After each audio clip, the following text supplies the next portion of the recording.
Uncle ruined the 4th of July forever, and let me tell you how. Please, I don't have any time for any gossip now. Eh? Yes. Look at you. Do something with it. It's just money coming to me easily. Money coming in and needing me. Money coming in repeatedly. Money coming, it's just money coming. It's just money coming to me frequently. Money coming in to be with me. Money coming in secretly. Money coming, it's just money coming. It's just money coming to me always. Money coming in all day. Money coming in all paid. Money coming, it's just money coming. It's just money coming to me frequently. Money coming in to be with me. Uncle ruined the 4th of July forever, and let me tell you how. 2004, we had just moved into our new place. This is when I was like, well, it's 2004, so y'all know that I was like young or whatever. Just had moved, and we moved on the 1st of July, and then the 4th came around, and we were just in the house chilling or whatever. And my aunt had came over and was like, oh, come on, let's, like come down the road or whatever. We're cooking out or something like that. My mom didn't want to go out the house at all. And she just wasn't feeling it that day. So we convinced her to go out or whatever, to go to my own house. So we all went. It was fun. We went in the back of the truck. That's like one of those times where you could be on the back of a pickup truck. Good time. And before we went to my own house, we went to the ice cream shop, got ice cream. It was a good time. So the night approached and we got a phone call, and they said that my uncle had gotten into an accident, and I think that they already had pronounced him like unalived. Like, it was crazy. It just felt like unreal. And my mom was like, oh my gosh, I seen it or whatever. I'm like, what the hell is she talking about? And she said like she seen or pictured like my uncle having an accident on his motorcycle. Come to find out, my uncle had a massive heart attack on his motorcycle the night of the 4th of July, 2004. And for a long time, the 4th of July has been like super hard to deal with. When he first passed away, we celebrated him like every year, but of course things changed, all that stuff. But yeah, that's how my uncle ruined the 4th of July forever.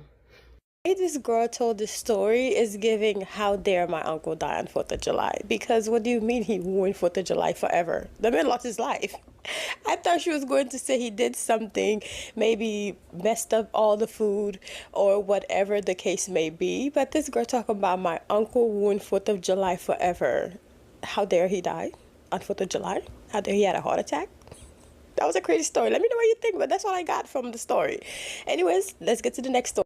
Hey y'all, welcome back to All Things Jenny. I'm Jenny. I want to take the time to wish everyone happy 4th of July. I hope you have an amazing weekend. I hope you're able to come together with your family and your loved ones and celebrate 4th of July. And if you decide not to celebrate 4th of July this year, it is up to you. But I do want to wish everyone a happy 4th of July. Try not to eat too much burgers and hot dogs, and have a good time, and also stay away from trouble. And also what I like to say as well is be careful with the fireworks, because when I used to work at the hospital, honey, people will come to the hospital in the middle of the night, throughout 4th of July, and also the next day of fingers missing, parts of limbs missing because they have been blown up by fireworks. So be very careful, and please enjoy these very spooky 4th of July stories. I wanted to bring you guys a bunch of stories so you can listen to while you're cooking, while you're celebrating 4th of July. Please enjoy, and please be. On July 4th of 2018, I saw a ghost at Disneyland. It was uncommonly cool and misty that day, so much so that I'm wearing the same outfit today that I was then. A sweater and my shorts. My family and I had passes that year, so we'd seen the fireworks a million times before. What we really wanted to do were to get onto some rides. The Haunted Mansion was a perfect opportunity. It was completely empty, except for one gentleman that was in front of us. He was maybe 20 yards in front of us. So we got in the ride, and as we passed the ballroom, it got extremely cold. I mean, icy cold. And as the carriage turned around in front of us, the man that was in front of us was no longer there, gone, completely gone. My husband and I jumped so high, we grabbed each other's knees, and we both said at the same time, "Did you see that?" Luckily, our little kids were tiny. They did not register what had happened, but he and I will never forget that. As soon as we got off that ride, we asked the workers, "Is there a ghost on this ride?" And they said, "We've seen him before." This happened just last year. My buddy Jimmy is pretty involved and well connected within the music community. By music community, I'm more specifically referring to the dance/electronic music scene all along the East Coast, predominantly New Jersey and New York. It's actually pretty impressive what he and his team have been able to accomplish in just 2 years. The general gist is this: their company hosts what they call events at high-profile venues, typically the most well-known club or party space in whatever city they happen to be in. Then they outsource the talent, which, mind you, is typically a very well-known and sometimes borderline famous DJ. I'm not too involved or invested in that scene, so I'm not exactly sure who they've gotten to perform, but I will tell you that there have been some huge names in the mix. But enough context. Jimmy and I go way back. I'm talking 20 plus years. I've basically known him my entire life, and he's been my best friend for damn near most of it. Because of that, he lets me, along with a bunch of our other hometown friends, come to his shows for free and hang out with the talent in the VIP section. It's actually really cool, and something I wish I expressed my gratitude for more often. Jimmy was scheduled to host a huge event the weekend of July 4th on the Jersey Shore. It was going to be their biggest one yet, and all our mutual friends were going. Jimmy invited me to come down early with him, and I obviously obliged. The two of us made the hour-and-a-half drive with our other friend Ryan, and we found ourselves at the venue a good 4 hours before the doors opened. Ryan and I didn't have much to do while Jimmy and his team set up, so we decided to get a bit of a head start on the alcohol consumption. Jimmy and his team were entitled to as much free booze as they desired, compliments of the venue, and Ryan and I definitely took advantage of that. By the time the first DJ started his set, Ryan and I were more than a little buzzed, to put it mildly. It was 4th of July weekend after all, so we felt like our degenerate activities were justified. Fast forward a couple hours, and Ryan and I were completely wasted. I honestly don't remember a time since then when I was that drunk, not even close. Don't get me wrong, Ryan and I are grown men and we can handle our alcohol. Throwing up, making fools of ourselves wasn't the issue though. It was genuinely just the problem of having lower impulse control and worse decision making. But either way, we were having a great time, at least from what I can remember. The event was winding down, and it was getting to that point in the night where you either figured out how you were getting home, or who you were going home with, or both. Jimmy had rented an Airbnb really close by, and promised both Ryan and I a bed, so the first issue wasn't a concern. The second problem, though, that was what was on my mind. The two of us danced over to the bar and started talking to some girls we found attractive, and before long, we had figured out who we were going to spend the rest of the night with. Neither of us are Calvin Klein models, but we're both above 6 feet tall. For whatever reason, the vast majority of guys who hang around the Jersey Shore are usually shorter than average, so being tall is an even bigger boost than it usually is. And for whatever reason, that seems to be the main attribute most girls on the Jersey Shore seek out. Not looks, not build, not intelligence, but height. Don't ask me why. The Jerseyan female mind is still something I have yet to comprehend. I'm probably botching their names, but I'm fairly sure the two girls introduced themselves as Gianna and Marcela. Us meeting them coincides with where my ability to recall events precisely becomes a bit hazy, so there may be gaps in the story from here on out. From what I can remember, it was actually Marcela who suggested we all leave together and continue to party elsewhere, which Ryan and I weren't going to argue with. Gianna handed the two of us a drink and insisted that we get on their level before heading out, even though we had both probably consumed the fluid equivalent of her body weight in alcohol already. I know that whole dynamic. Girls getting guys drinks sounds a little unorthodox, and it is, but these girls were clearly wealthy given how they were dressed. After downing the drinks, the four of us started moving towards the venue's exit. The moment we stepped outside, Marcela suggested we go back to her place, which was pretty close by, and also right on the beach. Her saying that actually surprised me a little. I was fully anticipating going back to our Airbnb, considering the guys were usually the ones to host in situations like this. But both girls insisted that Marcela's beach house was definitely nicer than whatever inland Airbnb we found for the night. She had a point, so I didn't argue, and neither did Ryan. We walked along the beach, talking the whole time. The girls seemed really intelligent and knowledgeable based on the conversations we had, and I remember finding it so refreshing to talk about something other than nightlife and whatever other garbage I'm used to talking to girls about for once. Not just girls, drunk people in general. At one point, I actually felt kind of embarrassed for being so drunk because I felt like I couldn't articulate myself well enough and looked like an idiot. That's when I realized I actually was feeling drunker than I had been 15 minutes earlier. But it wasn't a drunk I was used to feeling. I felt like my body was melting under my weight, as if I were going to collapse uncontrollably any second. My legs felt flimsy, almost like cardboard, if that makes any sense. Moving my limbs, mouth, and even my eyes became increasingly more difficult, and there was a moment where my extremities started feeling a little numb. But then, just as quickly as the feeling arose, it passed, back to normal drunkenness, at least for the time being. Just then, we arrived at the beach house. It was insane. I'm probably exaggerating because I was so drunk, but it looked like what I imagined a professional athlete's beach house to look like. We went inside, and after taking our shoes off, found ourselves in what I'm guessing was a living room. I say guessing because the level of opulence in there was just so foreign to anything I'm used to. It was decorative, but somehow minimalistic. Even those descriptions are opposite. There were honest-to-God sculptures on pedestals in there, but it didn't feel cluttered or overly showy, and everything on display seemed to blend right into the walls like they were just extensions of the room. I wish I had the wherewithal to take a picture, but again, my mind was elsewhere. Evidently, so was Ryan's, because not 15 minutes after stepping foot in the house, he and Marcela had disappeared somewhere in that maze of a house, which left me alone with Gianna.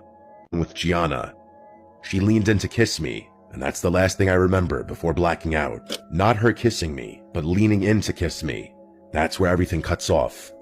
I don't remember feeling woozy again or drinking more or doing anything else, but there's a huge gap in my memory that spans several hours and will not come back no matter what I try. And the thing is, I know I didn't pass out because there are texts on my phone sent from me proving I was still conscious. There's digital proof that I was sentient, but I don't remember one bit of it. And before you say I just simply blacked out from alcohol, this was different. I rarely ever black out, but all the times I have, I can still remember bits and pieces of the night, scattered moments here and there, enough for me to string together a continuous sequence of events at the very least. Keep in mind, those were also all times where I was drunker than I was that night. So that's another reason I think a generic blackout isn't a reasonable explanation for what happened. Plus, Ryan experienced the exact same thing at essentially the exact same time, which is way too specific to be coincidental. Here's the next thing I remember. Waking up with the sun directly overhead, in a random set of bushes over an hour away from where the event was. Something I didn't know yet because my phone wasn't in my pocket. In fact, nothing was in my pocket at all. Both my wallet and keys were gone, but it gets worse. It wasn't even my pocket to begin with. I was wearing someone else's clothes, and not Ryan's either, a complete stranger's. The only personal belonging of mine I still had in my possession was my shoes, and even those were messed up. Both shoes had the shoelaces removed and were soaking wet. My head was pounding, and everything felt disoriented, like I was waking up from anesthesia. I didn't even sit up right away. I just stared at the sky for a minute, trying to make sense of where I was. Bushes, someone else's clothes, no wallet, no phone, no keys. Based on my shoes, it was like I had been in the water recently, but it didn't smell like salt water or chlorine. The worst part about the whole thing was the blankness. I genuinely couldn't remember anything past Gianna leaving, like I already said. That's when the panic started to creep in. I wasn't just hungover, I was scared. I had no idea how I got there. What if I'd gotten into a fight or crashed a car? What if someone drugged me?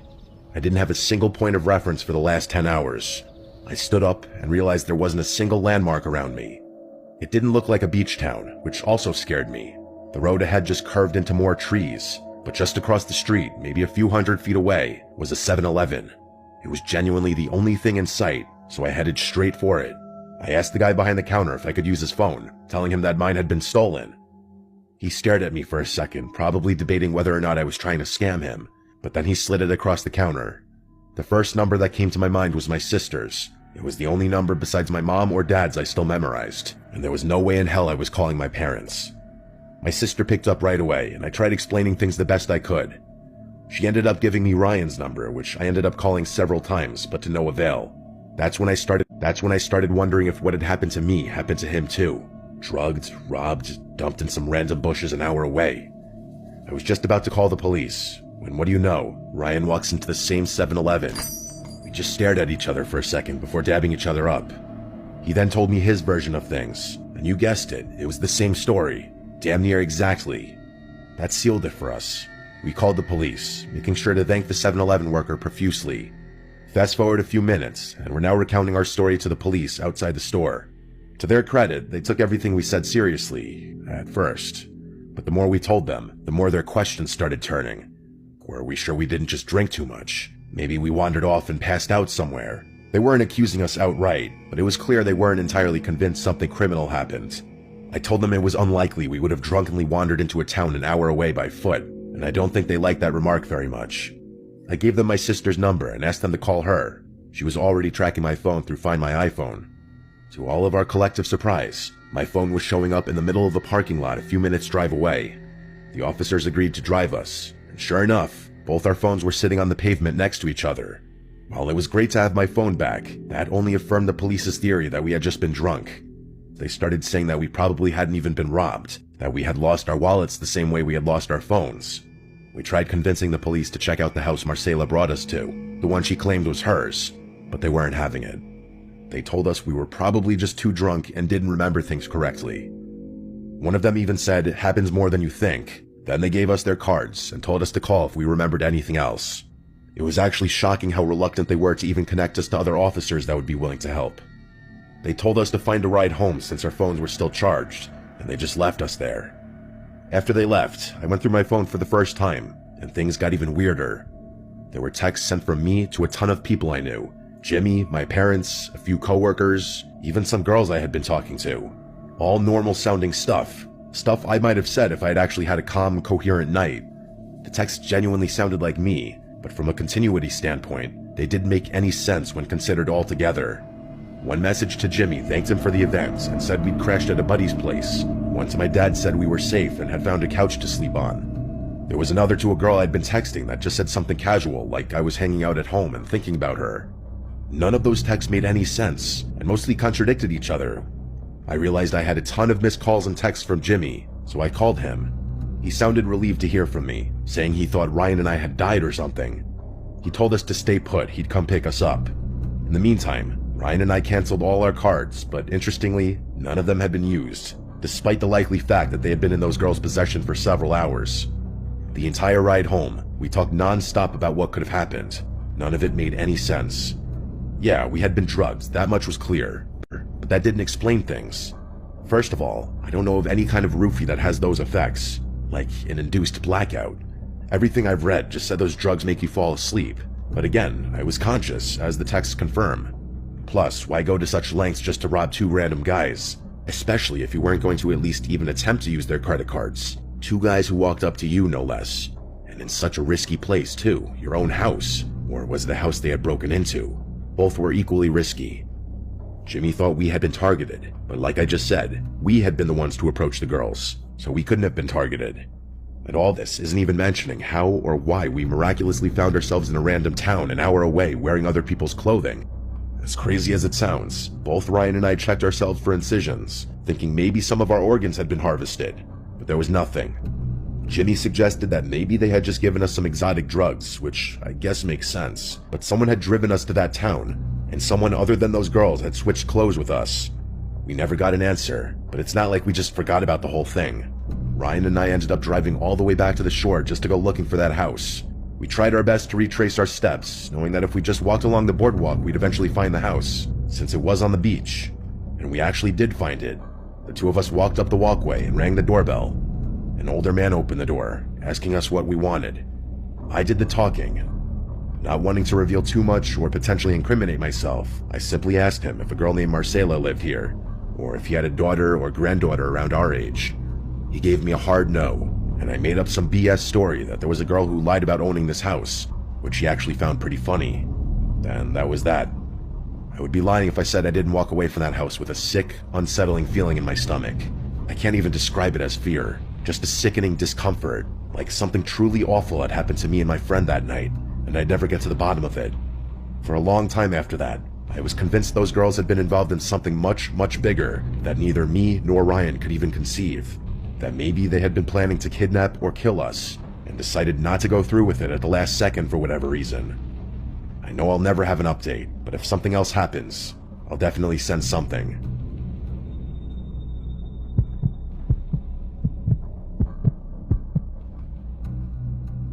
My name's Ariel, and I live in Georgia, not too far from the Alabama border. Several summers ago, I made the drive out to this small town in Alabama for a 4th of July cookout my college friend Isabel was throwing. One of those backyard setups with paper plates, bootleg fireworks, and way too much food. It was one of the better nights I'd had in a while. Good people, good energy, kids running around with sparklers, that kind of thing. I didn't leave until a little after 10, which, looking back, was probably my first mistake. That part of the state gets real quiet once the sun goes down. The drive home was going to take a little over 2 hours. Most of the route was back roads, long, empty, dark, 2-lane roads with nothing but thick tree lines on either side.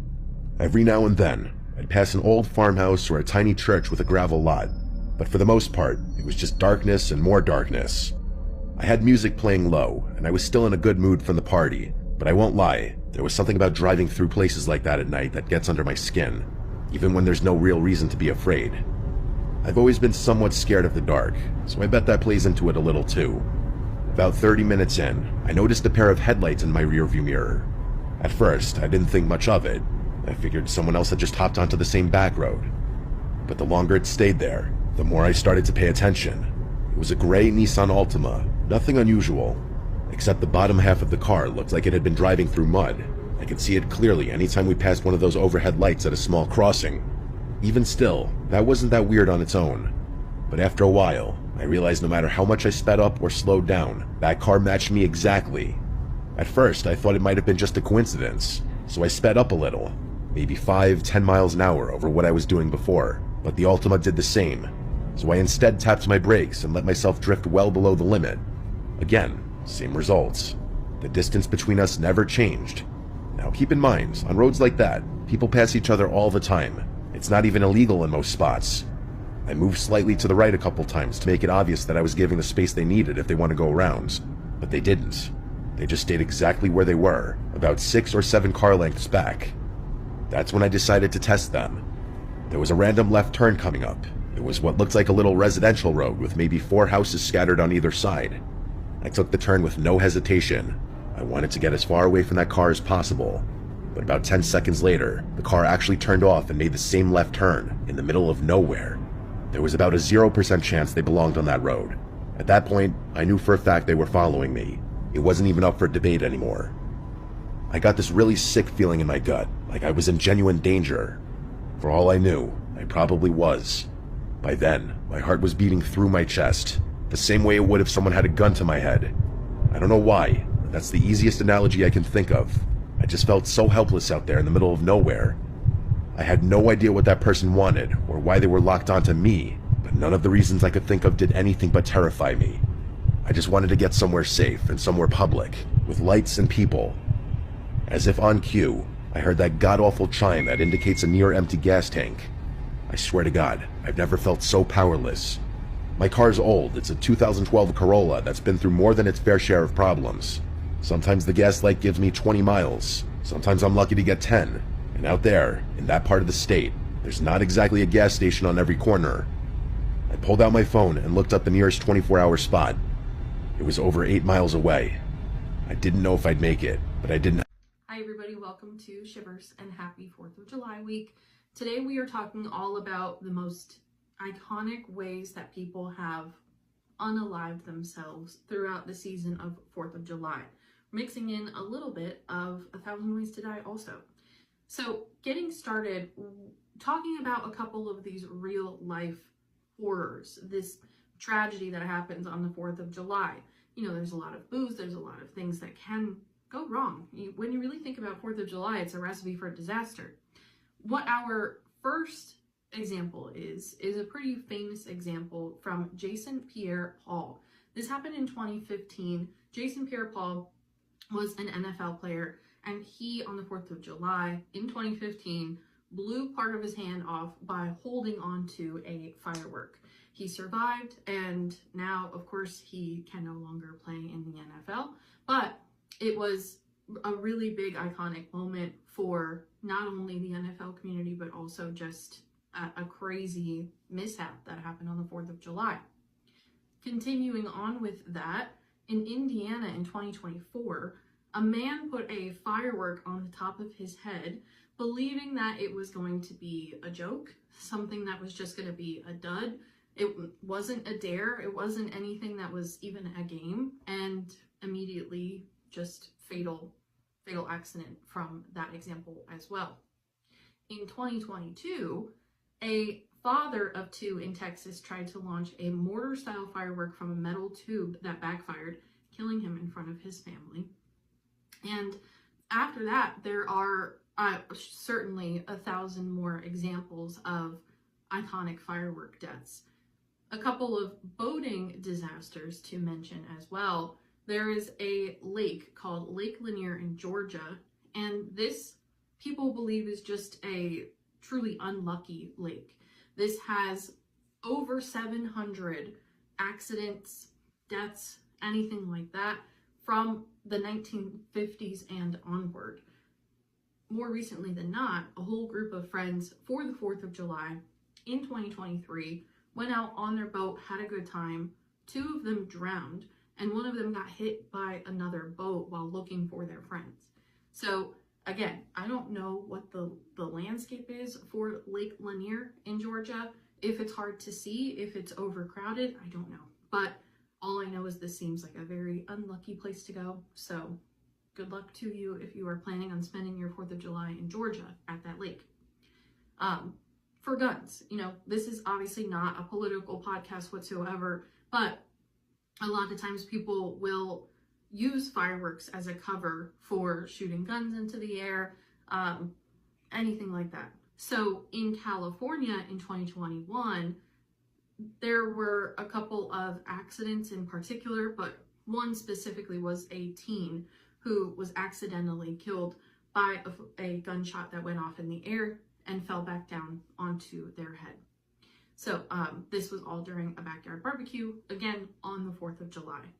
So I don't have today's episode being a bummer necessarily for a reason. It's just a little bit themed for the season and to bring about a little awareness, I guess, to the 4th of July. For what I have always enjoyed is 1,000 Ways to Die. This was a really older TV show on Spike TV. It was very campy, very fun. It doesn't air anymore, but they have close to, if not over 1,000 episodes.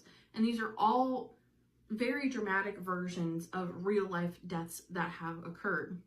So for our first one to mention for the 4th of July, this was episode 10 from 2009, so pretty early on. So this was a group of, the actual episode is explained this way, so I want to make that clear. A group of rednecks attempt to celebrate the 4th of July by launching a homemade firework from a homemade launcher. When it fails to work, one of them looks down the barrel of the launcher and the firework explodes in his face, shattering his skull into his brain. This happened in real life on July 4th, 1983. So, you know, even still, calling people rednecks anymore is a little bit out. But episode 10 from 2009, taking a real life horror accident that happened in 1983. Another example of an episode was a man in Nebraska. This did actually happen. Drinks on the 4th of July, gets fired up, grabs an actual firework and puts it into his butt crack. It explodes and he passes away immediately. Episode 797 from 2016. This is obviously a little bit newer than episode 10, but it's called Barbie Killed. Very creative name. So someone lights a grill with bug spray instead of lighter fluid. Flash fire, boom, entire backyard goes up in flames. This is a real death from 2016, so they made this episode not terribly long after the actual real life death of this person. But it was said in the real life story that this was a husband and a wife. The wife wanted the backyard barbecue grill turned on, ready to go for all their guests for the 4th of July. This husband said, the grill doesn't work, don't bother, we're not going to fix it, it's not going to work. She goes outside anyway, tries to light it with something other than propane, tries to use bug spray, at least in the 1,000 Ways to Die story, and goes up in flames. There's another episode that I wanted to mention. It's not really 4th of July themed, but it's the hot dog chokehold, Vom Ate Dead. episode 323 from 2010. So this episode is reflective of an actual real life story of a competitive eater. So anytime we're thinking about 4th of July, we're thinking about hot dogs, hamburgers, eating contests even. And for a lot of these competitive eaters, many people, especially in the health community, will talk about all the nutrition and the bad things that go along with that. This episode completely flips all of that on its head and says that this competitive eater eats 60 hot dogs in 10 minutes, collapses from choking and heat stroke, wakes up, throws up onto the person who's near him, so much so that the person who's near him gets a piece of an unconsumed hot dog in their mouth, chokes and dies. A real true life story, but also very dramatic on 1,000 Ways to Die. So I wanted to bring that up just for the sheer absurdity of it, and also RIP to all of these people. From the actual folklore side of things, so when we think about the 4th of July, we're really thinking about everything from independence, America, I'm not a history buff, but we're going back to a lot of the freedom aspects. And from the folklore perspective, there are a lot of people who take that very seriously. They will then spend their 4th of July at some of these memorial cemeteries, these memorial ghost towns, things like that. Gettysburg is one of the most highly traveled to places for the 4th of July, which is kind of surprising because, to me, I would think that the 4th of July is more partying, drinking, barbecuing, that type of thing. But to have an appreciation for the actual history and the memorial nature of it, I think is pretty cool. So Fort McHenry in particular, everybody will also go to Fort McHenry. This is like the second most location. People say that they hear soldiers popping off fireworks and phantom cannon fire every 4th of July. There's online video evidence, there's YouTube videos, they're pretty crazy. There's also a lot of phantom parades. So in some of these more historic locations, Gettysburg included, you have a lot of actual 4th of July parades that are celebrating the wartime memory of the actual holiday, and also acknowledging some of the folklore, some of the ghost stories, some of the hauntings that have taken place since then. So it's interesting to me, being a horror fan and being a paranormal fan, to actually see a lot of this folklore stem to a very human, very normal, drinking heavy type of holiday. But I think it's really relevant and I think it's nice. So that's really all we have for today. I know it's a little bit different. I know it feels maybe a little bit dreadful, but it's just all for the fun of 4th of July. Also, of course, that PSA of be careful, don't hold fireworks, don't put fireworks on top of your head. Be smart, be safe, and come back next week for our regularly scheduled program of horror and Halloween, and every day being Halloween. Thank you as always for listening, and I will see you next time. Uncle Sam visited our house. Waking up in the morning, I would find my dad standing near the table, lecturing me on how to behave. Now remember, I don't want you talking to him unless I'm around. You hear? Yes, Dad. I'm serious. Now tuck in your shirt. He's here. The front door swung open and there stood Uncle Sam, dressed unusually. Happy 4th of July! He was really proud to be an American, so every 4th of July he would wear a suit designed like the national flag. He would match that with his tall hat, which looked even more bizarre. No, Uncle Tommy said, turning to me and lowering himself to a knee. Where's my hug at? Been a while since I saw you last. I took a couple of steps toward him and leaned in for a hug. His tight embrace made me uncomfortable, and I let out a light whimper. Why do you always see you wearing full sleeves? He asked, tugging at my long sleeves. Well, they're my dad's favorite. Oh, you poor thing. He then turned towards my dad and said, Let the boy have some fun, Jack. Don't you remember how much fun you used to have when you were his age? I saw my dad's face turn red.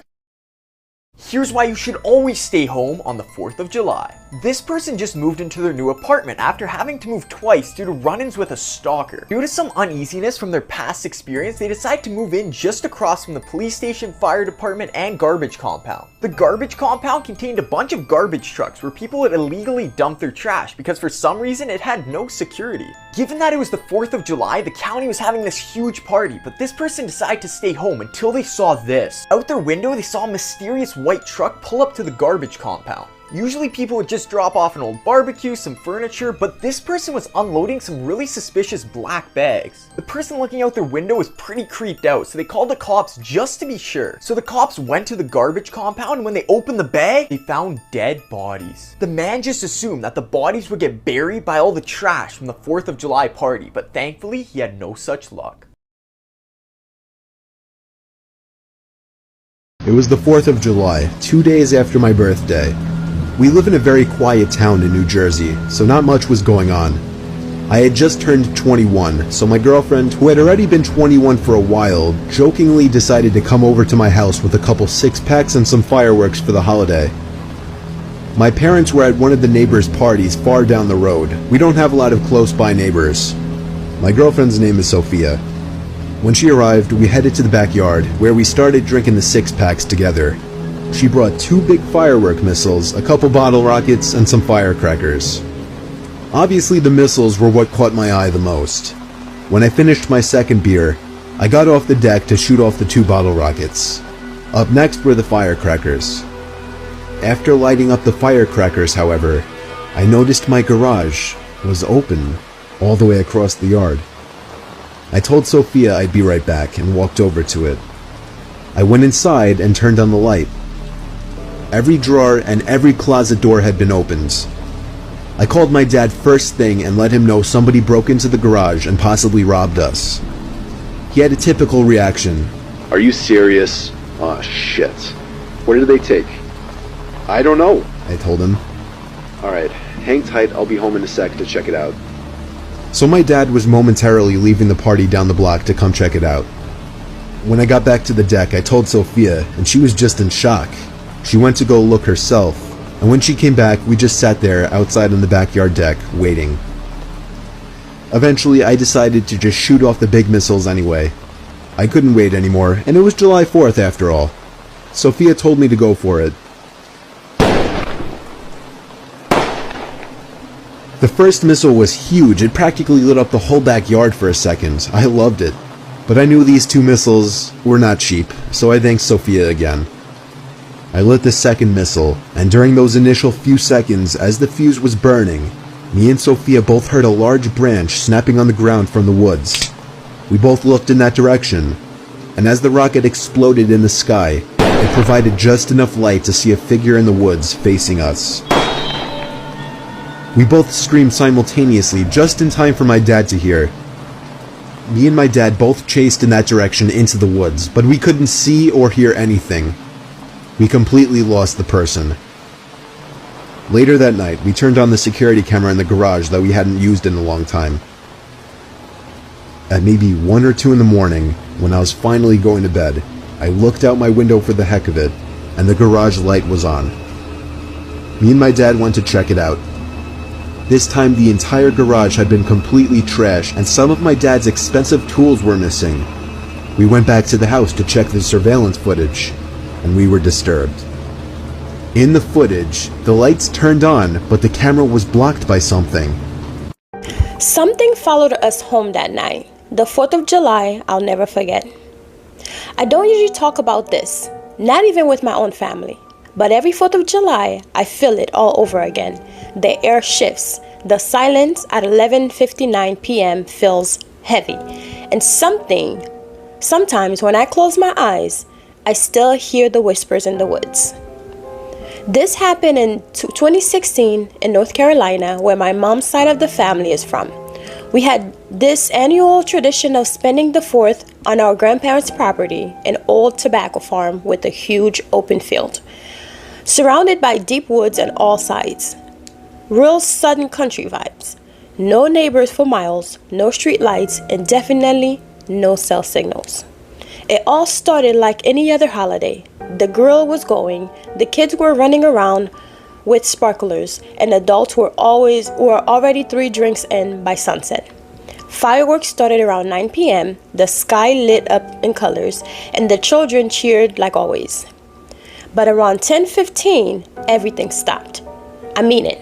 The firecrackers stopped, the laughter stopped, the wind gone. It was like the world suddenly hit pause.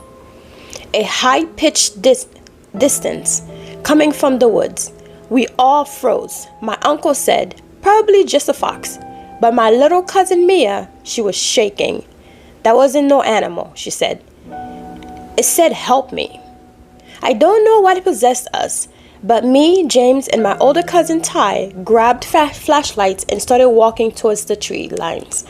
The deeper we went, the colder it got. And I swear, every time we turned back, the house looked further away. Then we saw something.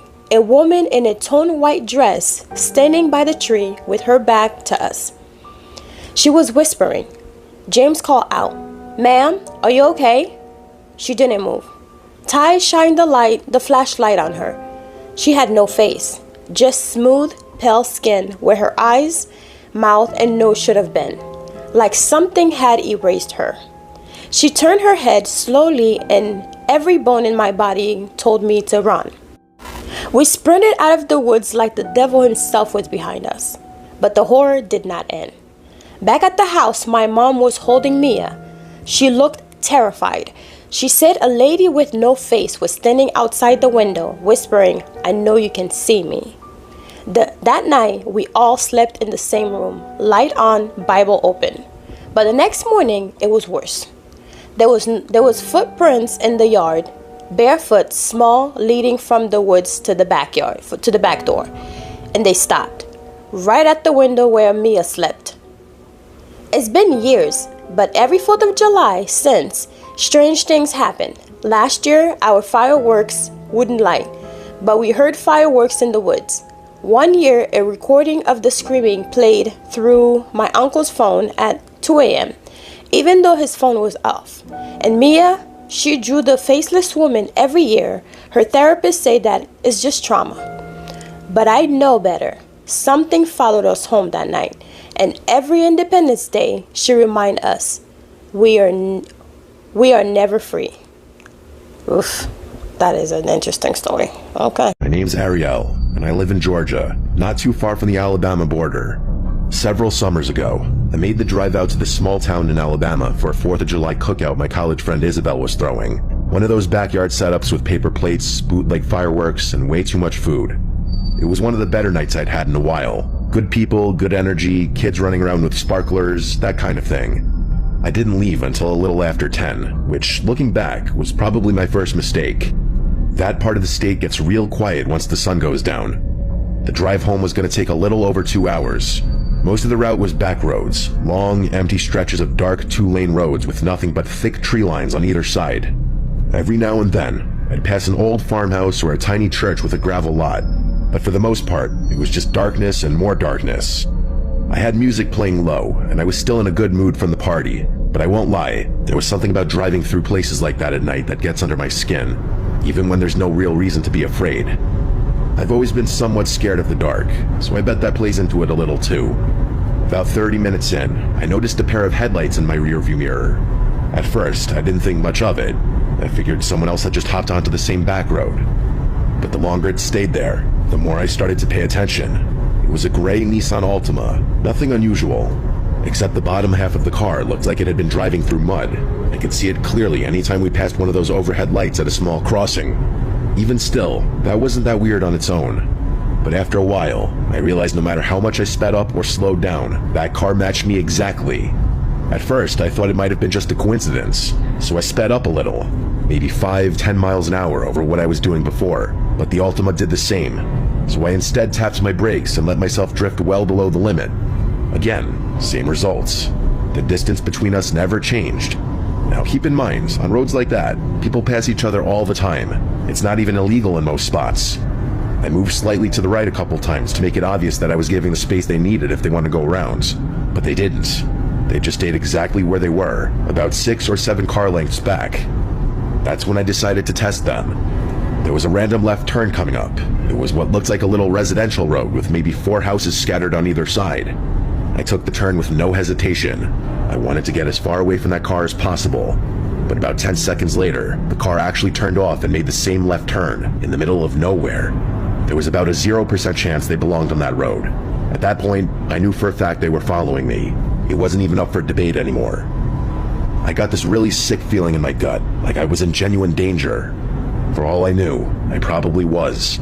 By then, my heart was beating through my chest, the same way it would if someone had a gun to my head. I don't know why, but that's the easiest analogy I can think of. I just felt so helpless out there in the middle of nowhere. I had no idea what that person wanted, or why they were locked on. It was the 4th of July, just 2 days after my 21st birthday. We live in a very quiet town in New Jersey. Luckily, nothing much happened. My girlfriend, Sophia, jokingly decided to come over to my house with a couple of 6-packs and some fireworks to celebrate the holiday. My parents were attending a neighbor's party far down the road, and we don't have many close-by neighbors. When Sophia arrived, we headed to the backyard and started drinking the 6-packs together. She had brought 2 big firework missiles, a couple of bow rockets, and some firecrackers. I was particularly excited about the missiles. After finishing my second beer, I got off the deck to shoot off the 2 bottle rockets. Next, we lit up the firecrackers. However, while setting off the firecrackers, I noticed that my garage was wide open across the yard. I told Sophia I'd be right back and walked over to check it out. As I entered the garage and turned on the light, I was shocked to see that every drawer and closet door had been opened.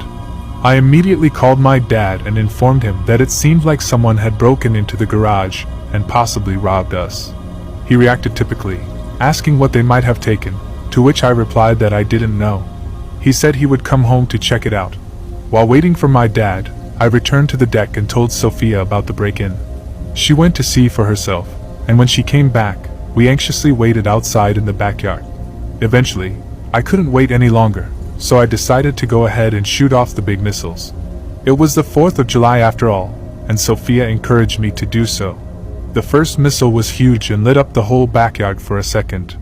I loved it, but I couldn't help but worry about the cost of these expensive missiles. I thanked Sophia once more, and then I lit the second missile. However, as the fuse was burning, both Sophia and I heard a loud branch snapping on the ground from the nearby woods. We quickly turned to look, and just as the rocket exploded in the sky, we saw a figure facing us. Our simultaneous screams alerted my dad, who came running to join us as we chased after the person into the woods. Unfortunately, we lost sight and couldn't find the intruder. Later that night, we decided to turn on the security cameras in the garage, which we hadn't used in a long time. Around 1 or 2 in the morning, as I was about to go to bed, I looked out my window for no particular reason, only to see that the garage light was on. Both my dad and I went to check it out, only to find that the entire garage had been completely trashed, and some of my dad's expensive tools were missing. We rushed back to the house to review the surveillance footage, hoping to find some clues. However, we were disturbed to see that the camera had been blocked by something when the lights turned on. The identity of the intruder remained a mystery, and we couldn't understand their intentions. It had certainly turned out to be a bizarre and unsettling 4th of July. This is something that happened back when I was a 10-year-old kid. During this time, I lived with my parents and sister in a very populated neighborhood. It was a residential area with countless streets, houses, and parks. And every year on the 4th of July, there would be a huge parade. The parade route would go down our street every time. So we would go outside and sit on the edge of the yard and watch it. Our house was somewhat uphill from the road, so the yard slanted down a little and it gave a good view of the parade.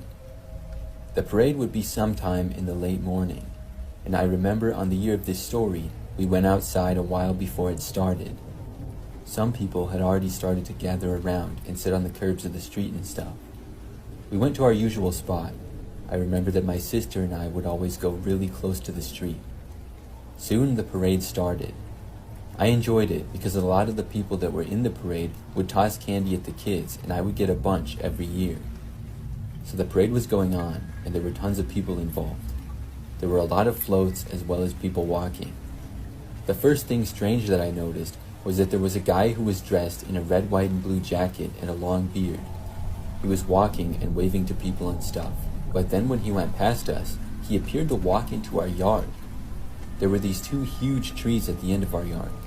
Well, one of the trees was in our yard, and the other was in our next door neighbor's property, technically. He sort of went between the two trees, and I didn't really know what he was doing there. That area is sort of out of the way, because there was also a really big bush nearby. But still, with all of these people around, I couldn't be the only one who noticed him, but it kind of seemed like I was. He went out of my sight though, appearing to go into our next door neighbor's property. I went right back to watching the parade at that point, and forgot all about it. As a kid, I didn't really think too much of it. The parade went on for probably another 20 or 30 minutes, and I had forgotten all about the man. When the parade ended, people slowly started to clear out. My family was going to my grandparents' house, who only lived a couple of miles away. We went back inside for maybe an hour and then left. So we were at my grandparents' until probably around sunset. At that time, I remember we left and headed back home. After the probably 5-minute drive back to our house, we got out of the car and headed inside. But when we got to the front door, I remember we noticed a couple of things that were strange. One was that the screen to our house was open a little. We had a screen door and then an actual door, and the screen door would never shut all the way unless you forced it shut, which we always did. So it seemed as though somebody had been to our door. Also, there were some flowers planted below a window out front, and some of them appeared to have been trampled. We realized somebody had been in our yard while we were away, and this person had either tried entering our front door or had knocked on it. We figured that with it being the 4th of July, there were probably a lot of people out in the neighborhood. Many people on the street were having barbecues and that sort of stuff. It's possible some people were just messing around and cut through our yard or something. Perhaps some teenagers or drunk young adults did it. Either way, we went inside the house, but were a little bit nervous. However, after turning on all the lights, everything seemed to be just fine. I quickly felt much better and was no longer worried. We were going to go out into the backyard and play with some sparklers. We were also going to have a fire in the small fire pit that we had in the yard and make s'mores. I can't remember what my parents and sister were busy doing inside, but they said that they would be out in a minute. I decided to go out into the backyard first. So I went into the dark backyard, which was only lit by a light in the back of the house. When I got back there, almost instantly after closing the back door, I heard a noise. I really wasn't sure what it was, but I knew that a bush had moved. In our neighborhood, with how populated it was, we really didn't get many animals. Maybe an occasional rabbit and lots of squirrels, but whatever made this noise was definitely much larger. I looked over in the direction, but did not see anything. There were several trees and bushes in the yard all around, and it wasn't well lit. I stayed out there, and after a few moments of nothing, I convinced myself that it was just some sort of an animal. I started to walk around the yard, just waiting for my parents and sister. During this time, I was walking near the back of the house when I saw something. There was something blue on the ground underneath a bush. I honestly don't know how I spotted it, but I walked over and looked closer. There was a big blue jacket, like the one the man in the parade had been wearing. It was all crumpled up and really small.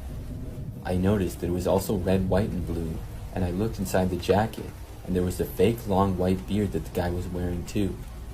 This probably belonged to the same guy who was walking into our yard at the parade. I then remembered that. I was creeped out and wanted to go back inside now. When I moved away from the bush, that's when I saw the guy. There was a man standing at the far back of our yard near the fence, and he was walking slowly along the edge of it. I quickly ran to the back door and went in. I locked the door behind me and found my parents. When I told them about the guy, they called the police. Then we waited inside without hearing or seeing anything from the man. When the police got there, they searched the backyard, but the man was gone. His things that he had hid in the bushes were also gone. After the police left, I was pretty nervous that the guy would return, but he didn't. I think that when he noticed I saw him, he must have decided to leave. I don't know what would have happened if I hadn't noticed him.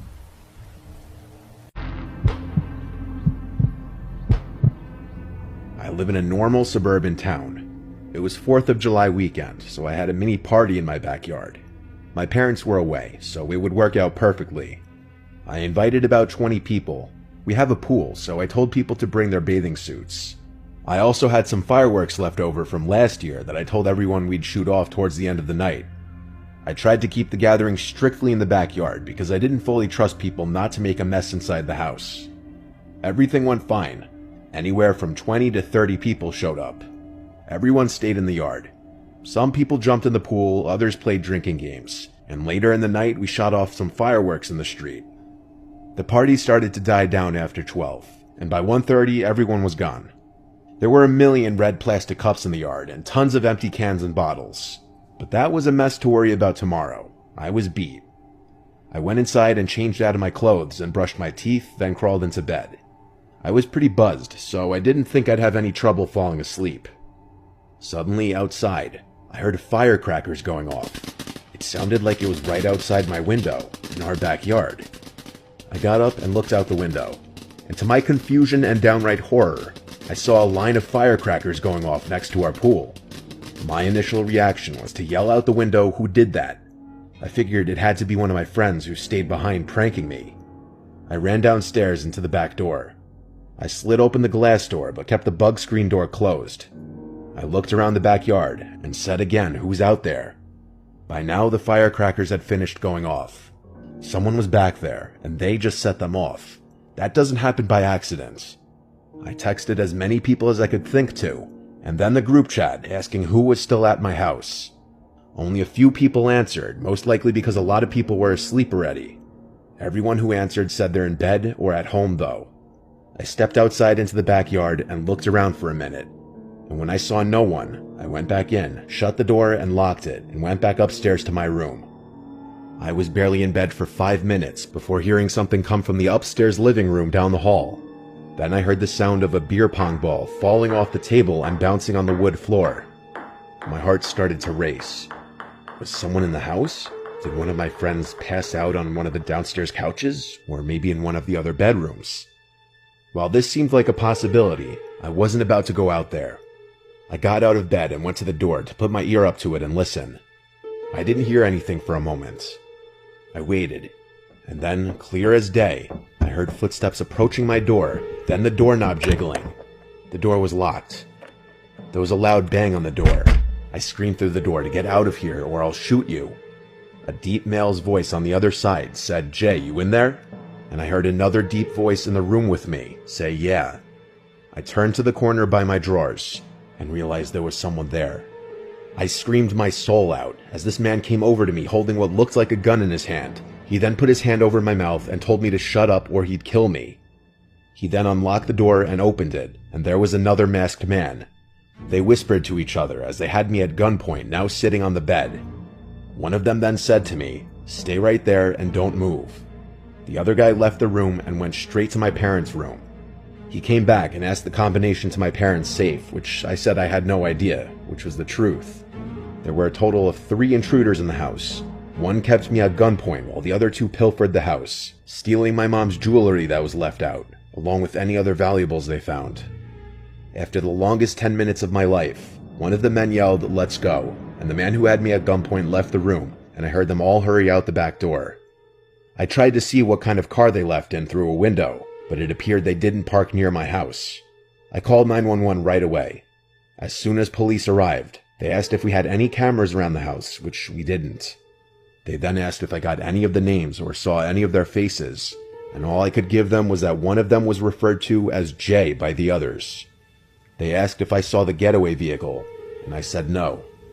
The police asked a bunch of neighboring houses if they had cameras that may have picked up on the robbers, and after my neighbors all reviewed their doorbell cameras, none of them picked anything up. I think my house was targeted by a group who saw I was having a party, and they set the firecrackers off to lead me outside of the house so they could sneak in. That's the most likely explanation to me. My parents were livid with me for having the party, as they believed that led to the robbery. But they also were relieved I'm okay, and sympathetic that I had to experience this. Because of this experience, I'm a strong advocate for having security cameras around your house. What if I told you an American town banned the 4th of July for 100 years? 4th of July banned for a century. In 1902, Newark, New Jersey lit up the sky with fireworks. Then everything went horribly wrong. Newark, NJ, July 4th, 1902. A massive explosion tore through the streets. Shrapnel, fire, chaos. 12 dead, dozens injured. 12 dead, over 70 injured. The city was traumatized. Officials banned fireworks and public July 4th celebrations for nearly a century. Banned until the 1990s. For generations, Newark stayed silent every Independence Day. No parades, no fireworks, just the memory. A holiday erased by tragedy. Most Americans have never heard this story. Now you have. Thanks for unboxing a piece of history with us. Subscribe for more.